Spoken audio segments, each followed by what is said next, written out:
प्यारे बच्चों, motion education में आपका स्वागत है। मैं आपका अपना किशन कुमार पाठक आज आपके लिए लेकर आया हूं पाठ 13 प्रायिकता। और प्रायिकता के अंदर अपन पढ़ने वाले हैं बर्नौली परीक्षण और द्विपद बंटन। अब साहब, बर्नौली परीक्षण ये क्या चीज़ है साहब? तो ये है अपने पास में बर्नौली परीक्षण। इससे पहले अपन ये समझें कि अपन कोई अभिप्रयोग करते हैं और अभिप्रयोग करने के बाद में दो घटनाएं घटित हों। जैसे अगर अपन कोई सामान लाते हैं, है ना, कोई सामान लाते हैं, वो सामान है यहाँ पर, मान लीजिए अपने पास में किराने से कोई सामान लाया आप। अब किराने से कोई सामान लेके आते हैं तो उसमें या तो सामान सही होगा, ठीक है, या फिर कैसा होगा, खराब होगा। ठीक है, या तो सही होगा या खराब होगा। ऐसे समझ में नहीं आया, ऐसा करते हैं, एक सिक्का उछालते हैं अपन। एक सिक्का उछाला सा, ठीक है, सिक्का ले लिया ये बढ़िया सा। अब सिक्का उछाला तो सिक्के पर क्या होगा साहब? या तो हेड आएगा या फिर टेल आएगा, या तो हेड आएगा या टेल आएगा। ठीक है, ऐसे ही आपसे कोई क्वेश्चन पूछा गया, यानी कि कोई प्रश्न पूछा गया और उस प्रश्न में आपके पास में दो जवाब हैं कि या तो आपको प्रश्न आता होगा या नहीं आता होगा, या तो आता होगा या नहीं आता होगा। तो यहाँ पर या तो हाँ और या फिर नहीं, ये स्थिति आई साहब। तो बर्नौली परीक्षण की पहली शर्त यह है साहब। अब यहां पर क्या हुआ, जब दो घटनाएं आई तो अपन ने एक घटना को तो क्या कह दिया, सफलता। एक को क्या कह दिया अपन ने, सफलता, और दूसरी घटना को क्या कह दिया अपन ने, असफलता। सफलता और असफलता। ऐसे ही यहां पर कहा कि हेड, एक सिक्के को उछाला, हेड आना, ये क्या है, सफलता। मान लिया साहब ये सफलता, ये अपने हाथ में साहब आप किसको सफलता मानते हो, ठीक है। और हेड ना आना, ये क्या हो गया अपने पास में, असफलता। असफलता ये हो गया। और ऐसे ही प्रश्न आपसे पूछा गया, उसका आना सफलता है और नहीं आना क्या हो गया, असफलता। जब अपन किसी अभिप्रयोग को करने के बाद में जो घटनाएं आती हैं उसको सफलता और असफलता में बदल दें, या दो भागों में विभाजित करते हैं, एक सफलता और एक असफलता, तब अपने पास में बर्नौली परीक्षण की जरूरत हो जाएगी। मतलब प्रश्न पढ़ो आप और बर्नौली परीक्षण की जरूरत कैसे कैसे होगी वो बताते हैं सर। अब ये परीक्षण है ना, बर्नौली परीक्षण के लिए सबसे पहली बात कि आप जो भी प्रयोग कर रहे हैं, ठीक है, वो फाइनाइट बार किया जाना चाहिए, यानी कि उसकी परिमित संख्या होनी चाहिए। जैसे आप एक सिक्का उछाल रहे हैं, अब ये सिक्का उछाल रहे हैं तो ये सिक्का एक बार उछाल सकते हैं, दो बार उछाल सकते हैं, तीन बार उछाल सकते हैं, चार बार उछाल सकते हैं, है ना, 5 बार उछाल सकते हैं, 100 बार उछाल सकते हैं।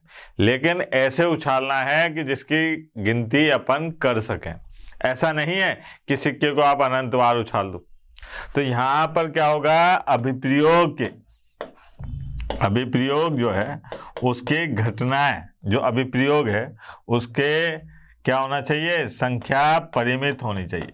अभिप्रयोग संख्या क्या होनी चाहिए, परिमित होनी चाहिए। यह है सर पहली शर्त, ठीक है। दूसरी शर्त, ठीक है, घटनाएं जो अभिप्रयोग करने के बाद में जो घटनाएं घटित होनी चाहिए वो केवल दो भागों में होनी चाहिए, सफलता और असफलता। सफलता और असफलता, यानी कि अभिप्रयोग के बाद में, अभिप्रयोग से केवल दो घटनाएं प्राप्त हों, केवल दो घटनाएं प्राप्त हों, है ना, प्राप्त हों, ये आ गया साहब, केवल दो घटनाएं प्राप्त हों।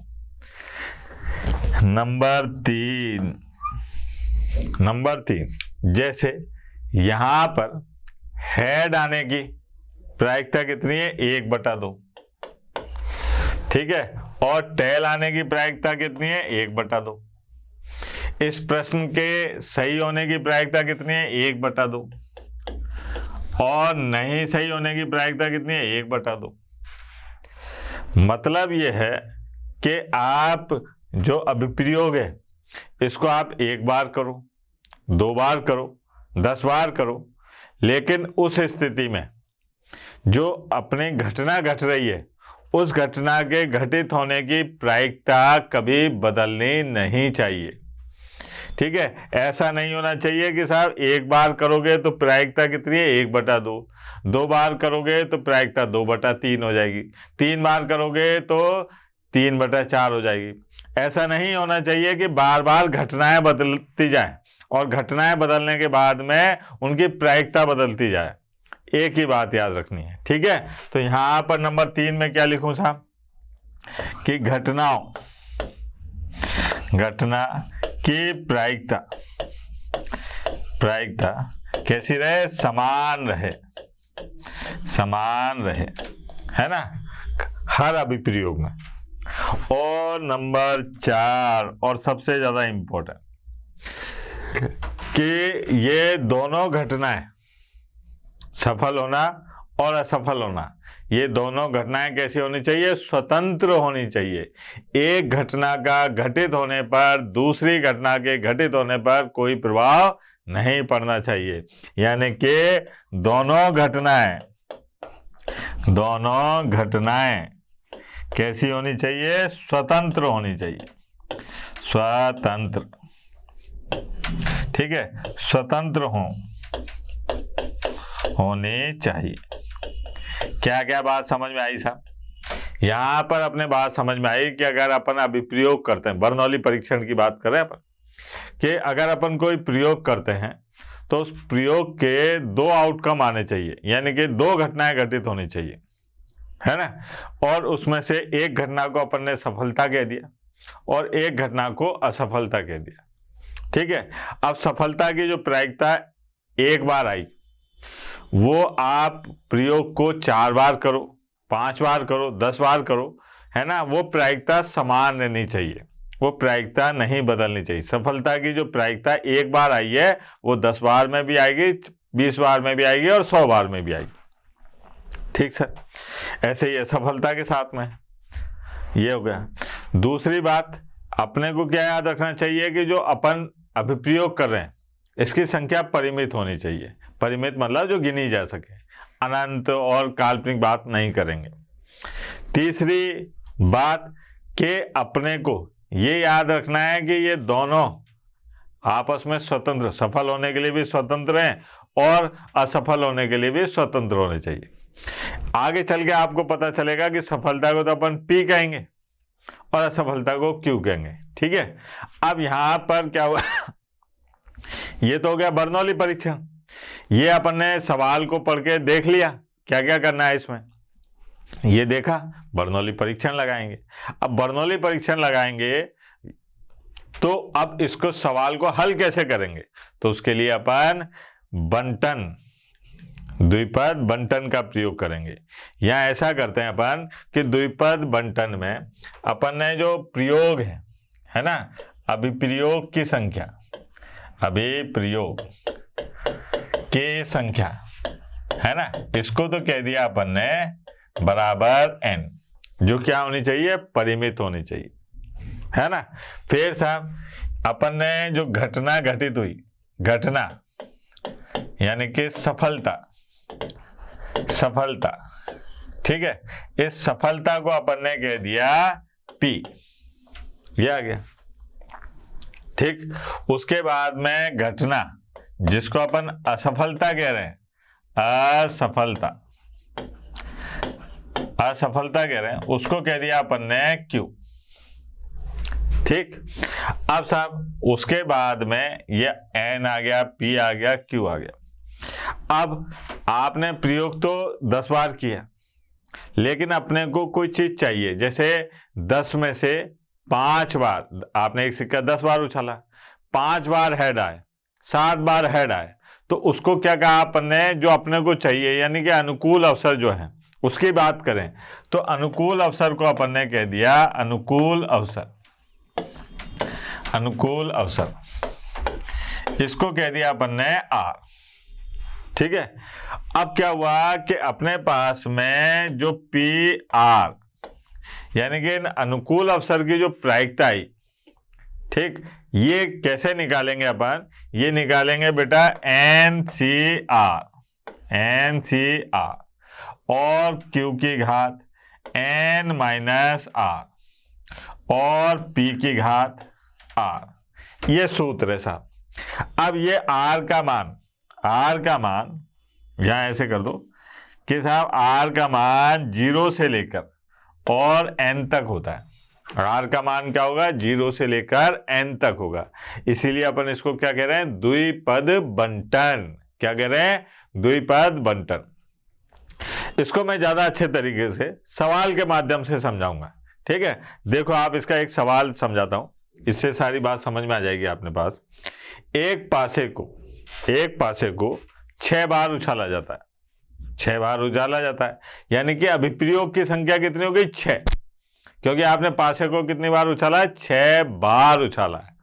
ठीक है, उसके बाद पासे पर सम संख्या प्राप्त होना एक सफलता है, यानी कि P का मान क्या है, P का मान है सफलता बटे 6, मतलब सफलता की प्रायिकता निकालो जो P का मान आ गया। ठीक है, फिर Q का मान कैसे निकालेंगे, 1 माइनस P कर दो, असफलता आ गया। ठीक, अब उसके बाद में इन सब की अपने को प्रायिकता निकालनी है ना। तथ्यता 5 सफलताएं, तथ्यता का मतलब क्या होता है, केवल 5 सफलताएं, 5 से ज्यादा भी नहीं और 5 से कम भी नहीं। न्यूनतम 5 सफलताएं कि भैया कम से कम 5 हो, 5 से कम नहीं होनी चाहिए, 6 हो जाए तो चल जाएगी लेकिन 5 से कम नहीं होनी चाहिए। अधिकतम 5 सफलताएं मतलब 5 से ज्यादा नहीं होनी चाहिए, 5 से कम हो जाए तो चल जाएंगे। अब देखो साहब यहां पर इसका हल करते हैं अपन, है ना। तो यहां पर देखिए आप, सबसे पहले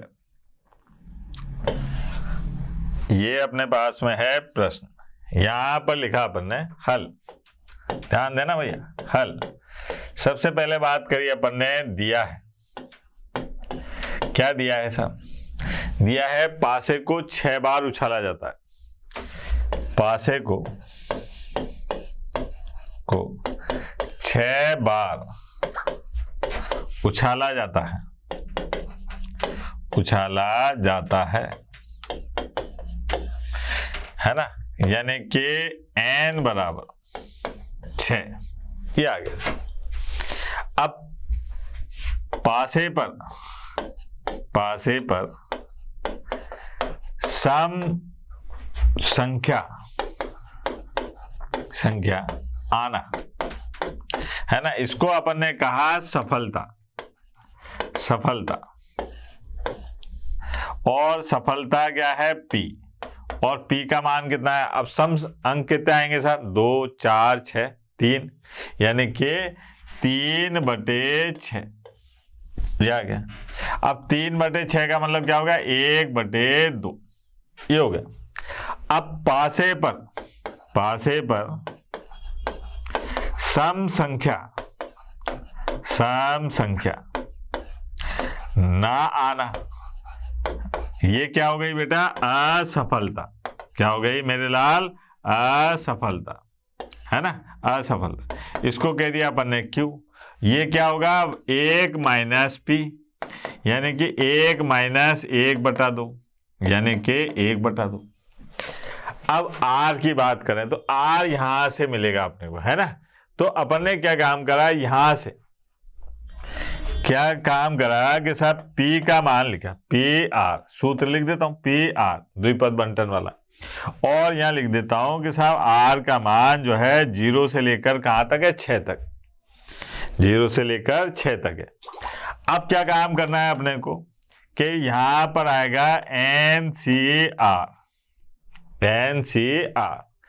और Q की घात N माइनस R और P की घात R, ये हो गया सर।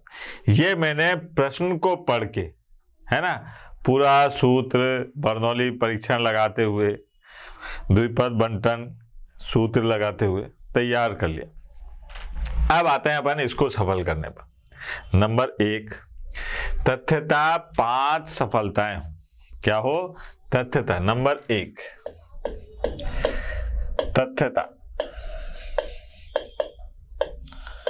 5 सफलताएं। 5 सफलताएं।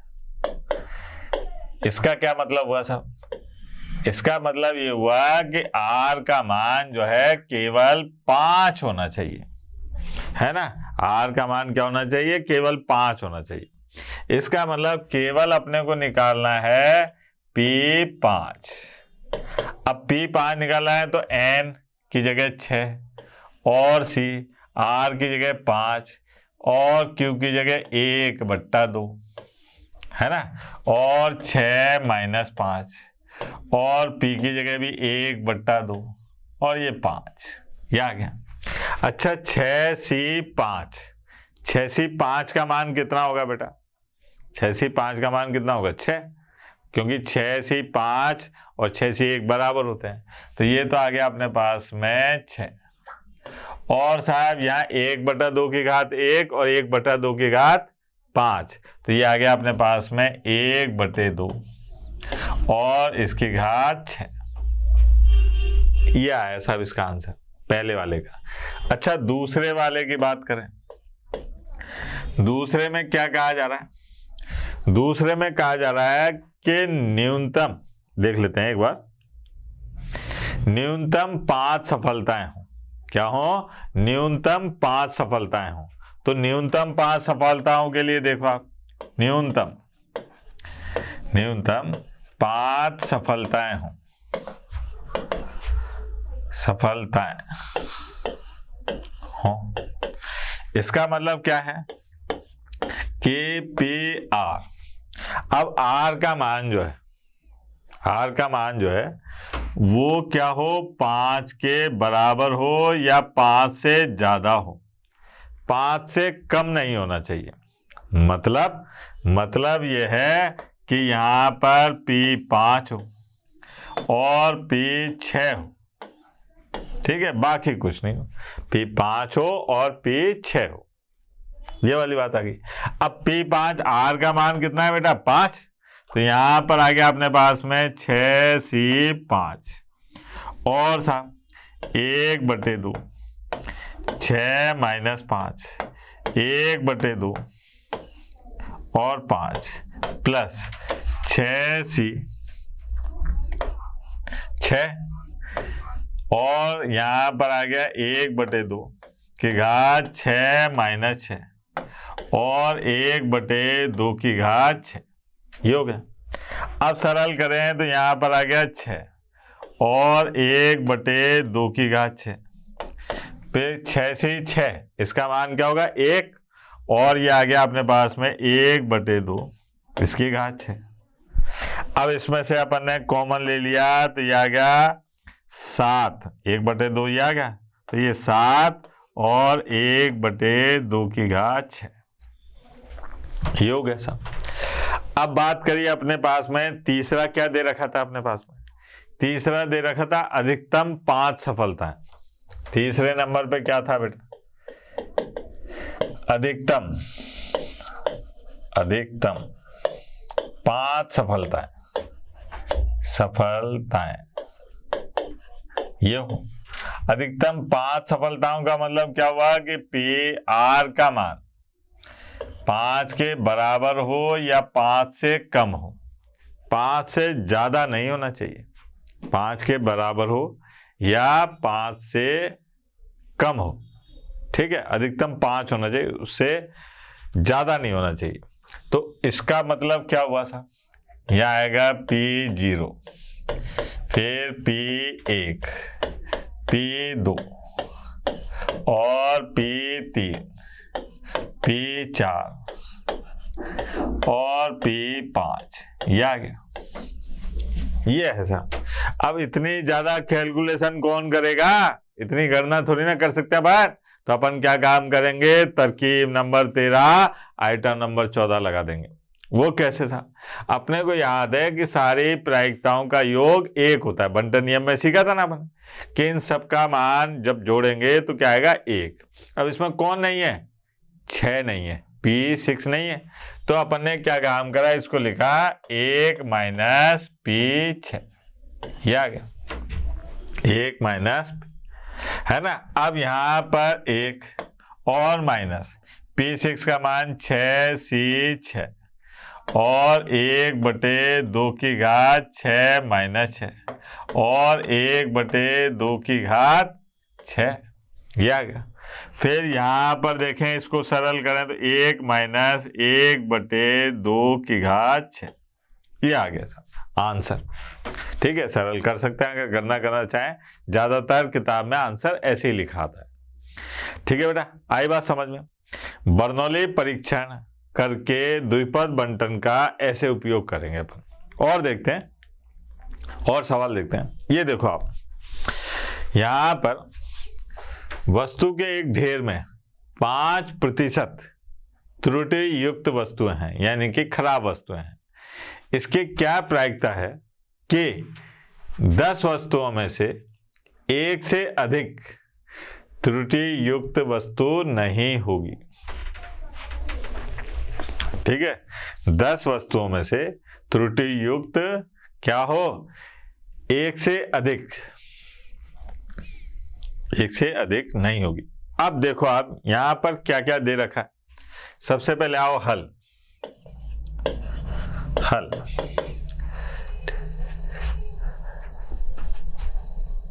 कुल कितनी वस्तुएं हैं?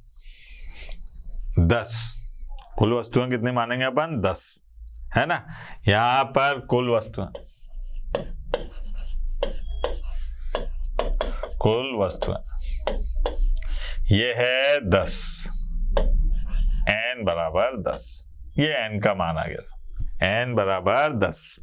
ठीक है, त्रुटि युक्त वस्तु, त्रुटि युक्त वस्तु को अगर अपन सफलता मान लें, त्रुटि युक्त वस्तु को अगर अपन सफलता मान लें तो उसकी प्रायिकता दे रखी 5%। तो त्रुटि युक्त वस्तु,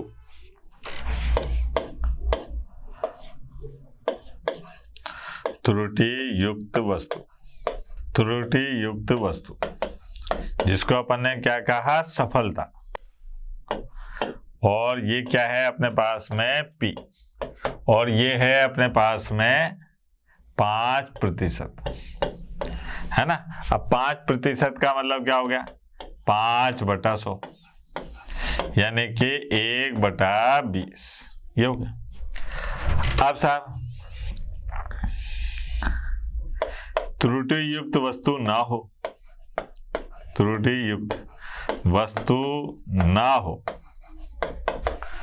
इसको मान लिया अपन ने असफलता, असफलता, है ना। वो है Q, और Q बराबर होगा 1 माइनस P, यानी कि 1 माइनस 1/20, यानी कि 19/20, ये आ गया।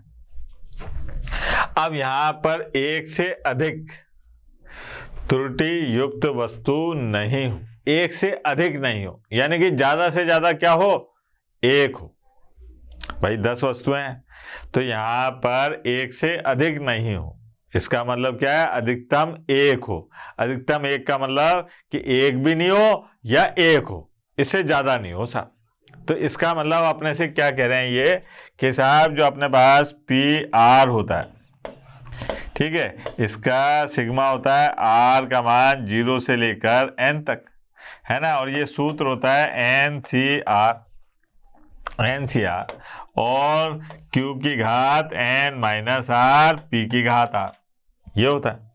अब यहाँ पर मान सबके हैं ही, लेकिन अपने से जो प्रश्नानुसार कहा जा रहा है, प्रश्नानुसार अपने से जो PR पूछा जा रहा है वो कौन सा पूछा जा रहा है? या तो P0 प्लस जो पूरे प्रायिकता पूछी जा रही है क्या है? P0 की, या फिर P1, ये पूछी जा रही है P0 और 1 की, यानी कि PR का मान क्या होना चाहिए? 1 से कम या 1 के बराबर। आर का मान क्या होना चाहिए बेटा? 1 से कम या 1 के बराबर। ऐसे अब इनका मान रख लो साहब। P का मान अपने पास है, Q का मान अपने पास है, N का मान अपने पास है और R का मान भी अपने पास है। तो यहाँ पर ये P R का मान 1 से छोटा और बराबर है। N कितना था? 10C। R का मान कितना है? 0। और साहब Q कितना था? 19/20 और इसकी घात 10 - 0। और P कितना था? 1/20 इसकी घात 0 प्लस 10C1 और साहब 19/20 और इसकी घात 10 - 1 और 1/20 इसकी घात 1। ये आ गया। अब इसको सरल कर लो तो 10C0 का मान क्या होगा? 1। तो यहाँ आएगा अपने पास में 19/20 इसकी घात 10 प्लस और 10 यहाँ पर क्या आएगा अपने पास में 19 और बटे 20 इसकी घात 9 और 1/20 ये हो गया। अब सरल कर लें साहब। तो यहाँ पर क्या बचेगा अपने पास में? ये कॉमन आ रहा है कितना? 19/20 और इसकी घात 9 तो आ गया कॉमन। अब क्या बच रहा है? यहाँ बच रहा है 19/20। क्या बच रहा है? 19/20 और प्लस 10/20 ये आ गया। अब इसको सरल करो तो ये कितना हो रहा है? 29/20। तो यहाँ आंसर आ गया अपने पास में 29/20 और 19/20 इसकी घात 9। यह है सब आंसर। ठीक है। और लक्षण से लिखना चाहो तो यह आ गया 29 और साहब 29 19 और की घात 9 और बटे में 20 की घात 10 ऐसे लिख दो। ठीक है। ये आया अपने पास में आंसर। आई बात समझ में? अपने को बर्नौली परीक्षण के बाद में द्विपद बंटन ऐसे लगाना है और देखते हैं। ठीक है। ये देखिए आप यहाँ पर प्रश्न में क्या कहा जा रहा है? एक सत्य असत्य प्रकार के 20 प्रश्नों वाली परीक्षा में मान लें कि एक विद्यार्थी क्या काम करता है? सिक्का उछालता है और उस पर अगर चित्त आता है तो वो सत्य लिख देता है और अगर उस पर पट आता है तो वह असत्य लिख देता है। ठीक है। अब अपने को ये बताना है कि इस बात की क्या प्रायिकता होगी कि वो कम से कम 2 प्रश्नों का उत्तर सही दे। तो आ जाओ साहब मैदान में। हल। कुल प्रश्न कितने हैं बेटा? कुल प्रश्न जिनको अपन ने क्या कह दिया? n बराबर 20। अगर सिक्के पर चित्त आना सफलता मानी जाए, सिक्के पर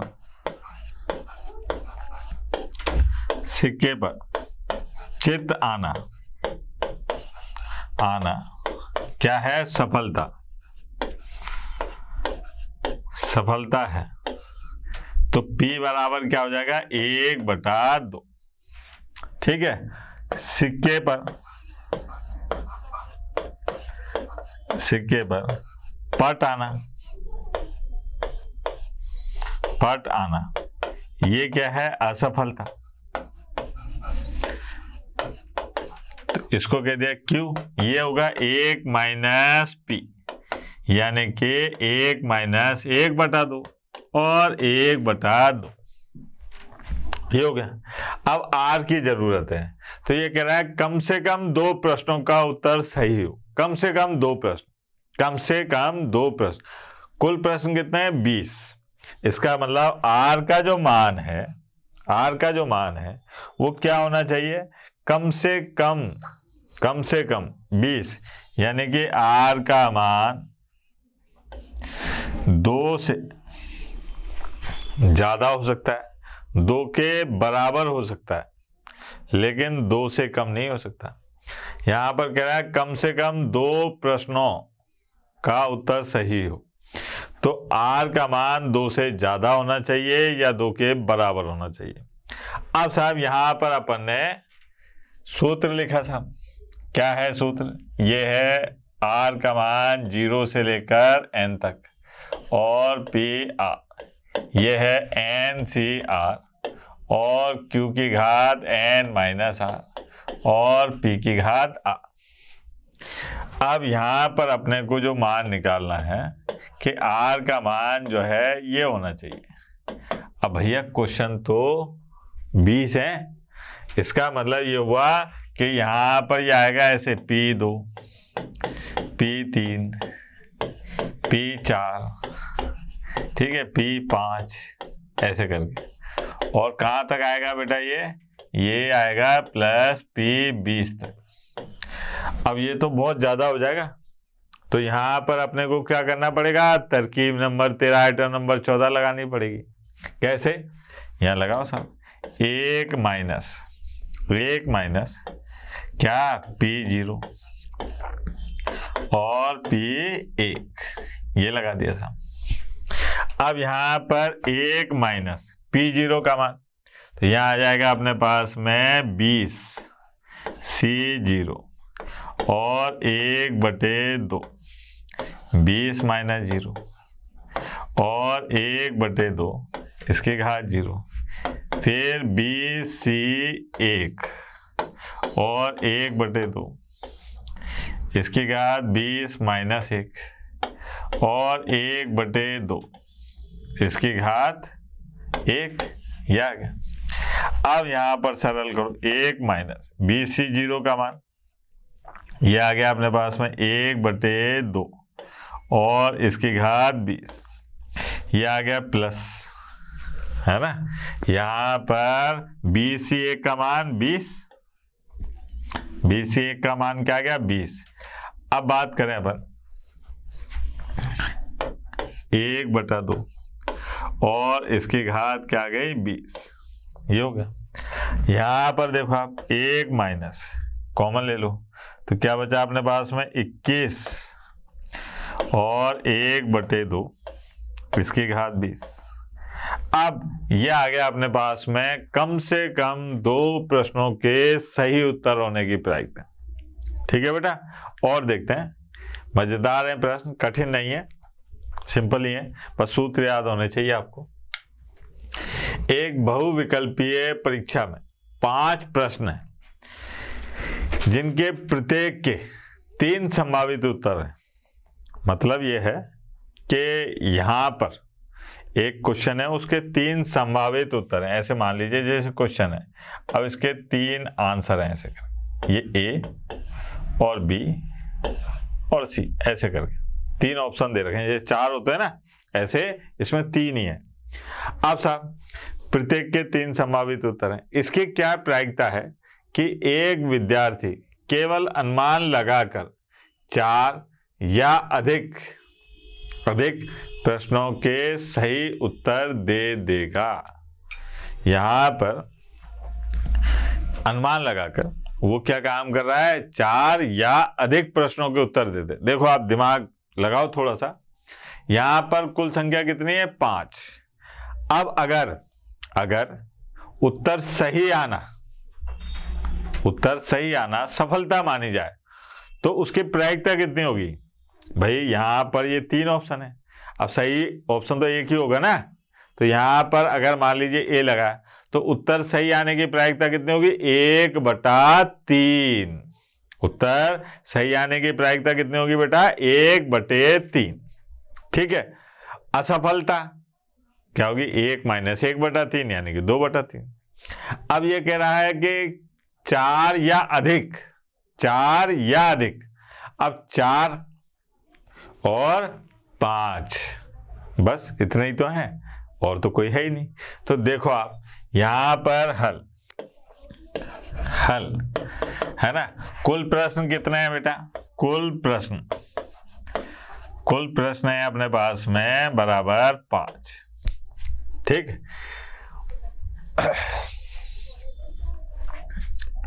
उत्तर सही होने की प्रायिकता यानी कि सफलता ये P बराबर कितनी हो गई 1/3। वो कैसे कि भैया 3 है, कुल ऑप्शन 3 है, इसमें से एक सही होगा तो 1/3। अतः उत्तर सही ना होने की प्रायिकता, इसको मान लिया अपन ने असफलता है ना। ये है Q, ये आ गई 1 - P, 1 - 1/3 यानी कि 2/3 ये हो गई साहब। अब यहां पर R का मान निकालते हैं, 4 या अधिक,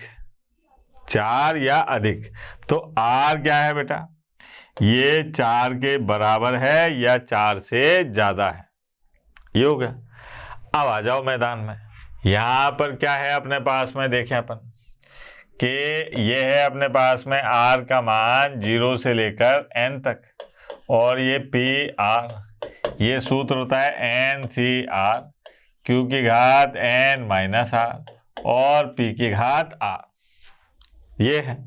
अब यहाँ पर अपने को निकालना है कि R का मान जो है 4 से ज्यादा होना चाहिए या 4 होना चाहिए।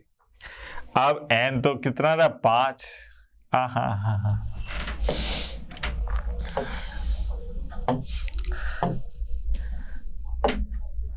इसका मतलब ये हुआ कि यहाँ पर P 4 आएगा और P 5 आएगा, है ना, ये 5।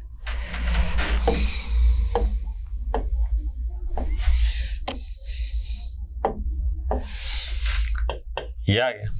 अब यहां पर मान रखो साहब 5C4 और Q का मान कितना था बेटा, 2/3, इसकी घात 5 - 4, 1/3, इसकी घात 4, प्लस यहाँ पर 5C5 और 2/3, यह आ गया 5 - 5 और 1/3, ये हो गया। अब सरल कर लो साहब, 5C4 का मान कितना हो गया, 5, यह आ गया 2/3 की घात 1 और 1/3 की घात 4, 5C5 का मान 1 और प्लस यह आ गया 2/3, इसकी घात 0 और 1/3, इसकी घात 5, ये हो गई। अब देखो आप कि यहां पर क्या कॉमन आ रहा है साहब, ये देखिए।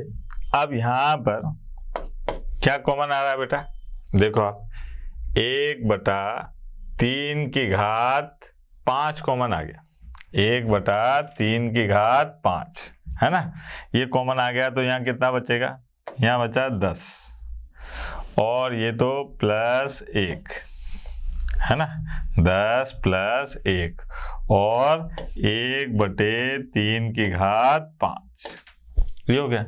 अब 10 + 1 तो ये हो गया अपने पास में 11 और 1/3 की घात 5, ये आ गया अपने पास में आंसर। कितना सिंपल सा सवाल था, ठीक है बेटा।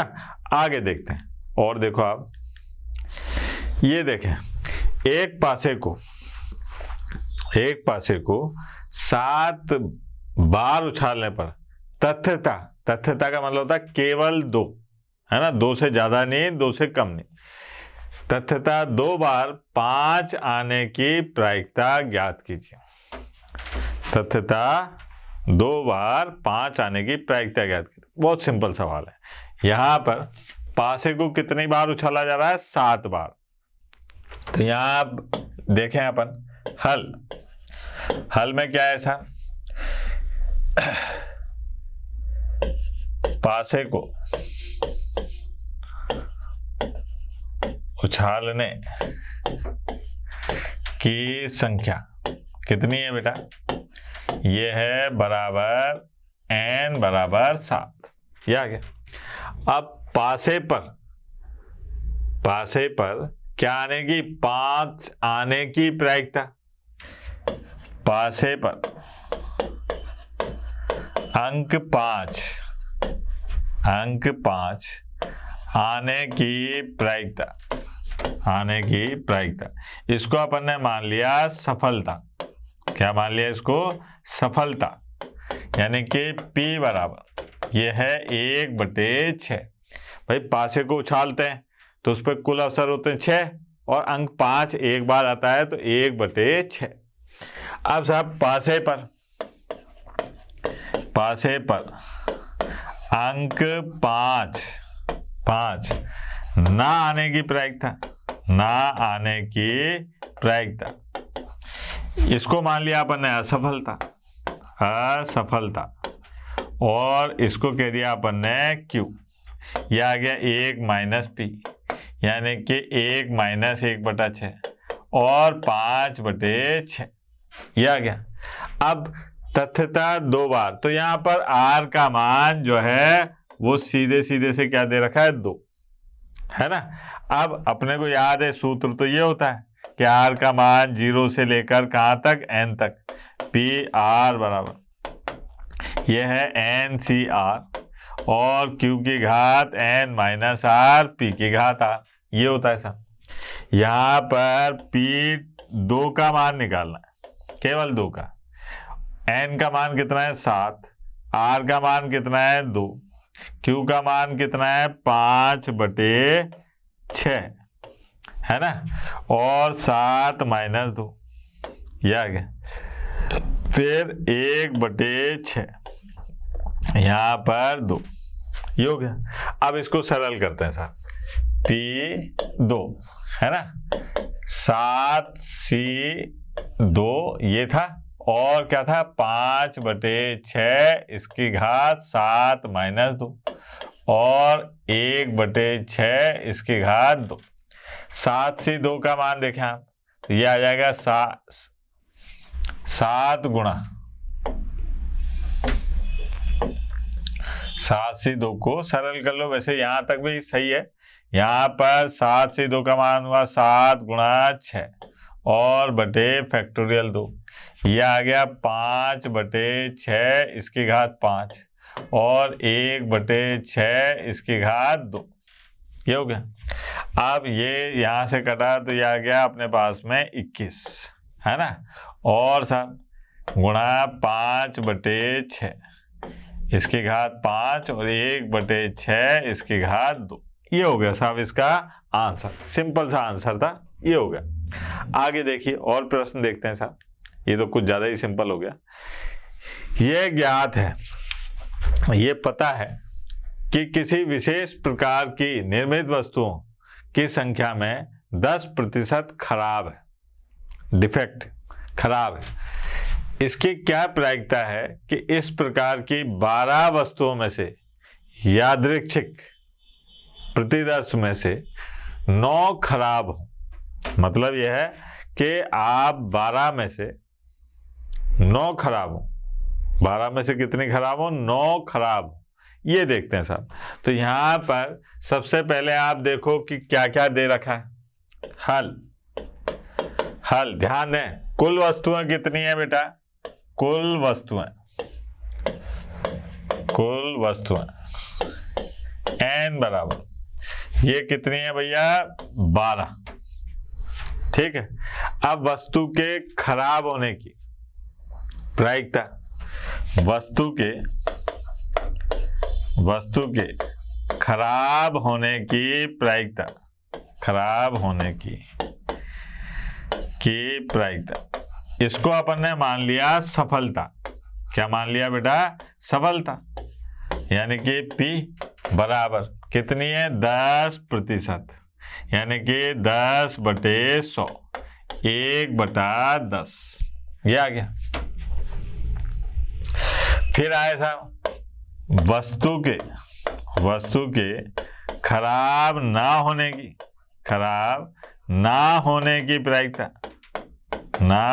की प्रायिकता, इसको मान लिया अपन ने असफलता, है ना। और ये क्या है अपने पास में? Q। 1 माइनस पी, यानी कि 1 माइनस 1/10, यानी कि 9/10। ये आ गया। अब आर का मान 12 में से कितने 9 खराब हो, 9 खराब हो, यानी कि आर बराबर कितना है 9। अब अपने को ये सूत्र याद है कि आर का मान 0 से लेकर एन तक हो तो पी आर, ये क्या होता है एन सी आर, और क्यू की घात एन माइनस आर और पी की घात आर। इससे कई कठिन सवाल बेहद सरल हो जाते हैं इस सूत्र से। अब देखो आप यहाँ पर अपने को निकालना है पी 9 है ना, आर का मान 9 है, तो यहाँ पर 12C9 और क्यू कितना था बेटा 9/10 और 12 माइनस 9 और 1/10, इसकी घात 9, ये आ गया। अब और सरल करो, 12C9 बराबर हो जाएगा 12C3 के, ये आ गया 9/10, इसकी घात 3 और 1/10 इसकी घात 9। अब ज़्यादा चाहो तो 12C3 को सरल कर लो, नहीं तो इस आंसर को यहीं पर छोड़ा जा सकता है। ठीक है बेटा। अब ये अपना प्रायिकता, बर्नौली परीक्षण और द्विपद बंटन के बारे में जानकारी थी। ये पाठ यहीं पर समाप्त होता है।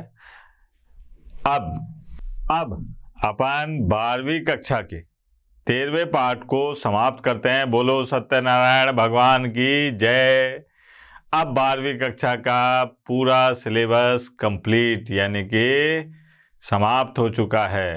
अब आपको केवल रिवीजन करना है, तब तक रिवीजन कीजिए और सफल होइए। Best of luck. आशा करता हूं हमारे टॉप एजुकेटर का यह लेक्चर आपको पसंद आया होगा। अगर पसंद आया है तो वीडियो को लाइक करिए, चैनल को सब्सक्राइब करिए और शेयर भी करिए, क्योंकि ज्ञान बांटने से बढ़ता है और सही बताऊं तो पुण्य भी मिलता है।